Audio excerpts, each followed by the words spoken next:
ఇక బులెటిన్లో breaking news చూస్తున్నాం. కాసేపట్లో అసెంబ్లీలో బడ్జెట్ ను ప్రవేశపెట్టనున్నారు డిప్యూటీ సీఎం బట్టి విక్రమార్క. ఈ క్రమంలో బడ్జెట్ పత్తులో ప్రజాభవన్లో పోచమ్మ గుడిలో ప్రత్యేక పూజలు చేశారు బట్టి దంపతులు. ఇక కాసేపట్లో కేబినెట్ భేటీ కానుంది. బడ్జెట్ కు ఆమోదం తెలుపనున్నారు. రుణమాఫీ, 6 గ్యారంటీలు, సంక్షేమ పథకాలకు అగ్రపీట వేస్తూ 2024-25 ఏడాదికి గాను పూర్తిస్థాయి బడ్జెట్ ను ప్రవేశపెట్టేందుకు రేవంత్ సర్కార్ సిద్ధమైంది.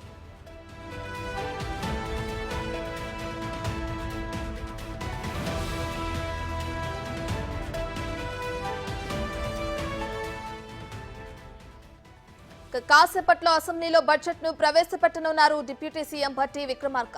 క్రమంలో బడ్జెట్ పత్తుతో ప్రజాభవన్ లో పోచమ్మ గుడిలో ప్రత్యేక పూజలు చేశారు బట్టి దంపతులు.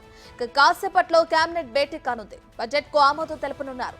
రుణమాఫీ, 6 గ్యారంటీలు, సంక్షేమ పథకాలకు అగ్రపీట వేస్తూ 2024-25 ఏడాదికి గాను పూర్తిస్థాయి బడ్జెట్ ను ప్రవేశపెట్టేందుకు రేవంత్ సర్కార్ సిద్ధమైంది.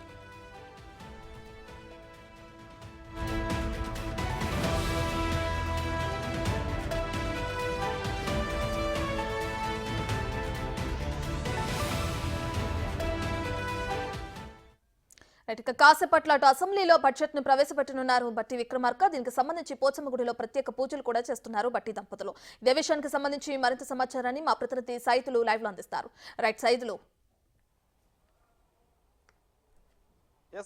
రత్న, కొద్దిసేపటి క్రితమే ప్రజాభవన్లో ఉన్నటువంటి నల్ల పోచమ్మ గుడిలో డిప్యూటీ సీఎం ఆర్థిక శాఖ మంత్రి బట్టి విక్రమార్క దంపతులు ప్రత్యేక పూజలు నిర్వహించారు. అయితే పూజలు నిర్వహించిన అనంతరం బడ్జెట్ పద్దుతోటి ఇక్కడ నుంచి ప్రజాభవన్ నుంచి నేరుగా ఆయన అసెంబ్లీకి వెళ్ళిపోయారు. కాసేపట్లో అసెంబ్లీలో కూడా కేబినెట్ సమావేశం ఉంటుంది. కేబినెట్ సమావేశంలో ఈ 2024-2025 సంవత్సరానికి గాను బడ్జెట్కి సంబంధించి ఆమోదం కూడా తెలిపే అవకాశం కనిపిస్తుంది. సో ఇక మధ్యాహ్నం 12 గంటల సమయంలో ఇటు అసెంబ్లీలో 12 గంటలకి ఇటు ఆర్థిక శాఖ మంత్రిగా ఉన్నటువంటి బట్టి విక్రమార్క ఆ బడ్జెట్ని అక్కడ ప్రసంగిస్తారు. సో ఇక మండలికి వచ్చేసరికి దుద్దిల్ల శ్రీధర్బాబు, మంత్రిగా ఉన్నటువంటి దుద్దిల్ల శ్రీధర్బాబు అక్కడ ప్రసంగం జరుగుతుంది. సో ఏదేమైనప్పటికీ కూడా ఈ సంవత్సరం అంటే ఈ 2024-2025 సంవత్సరానికి సంబంధించి దాదాపుగా 2,80,00,000 కోట్ల నుంచి 2,90,00,000 కోట్ల వరకు కూడా బడ్జెట్ ఉంటుందని చెప్పేసి కూడా మనకైతే సమాచారం వస్తుంది.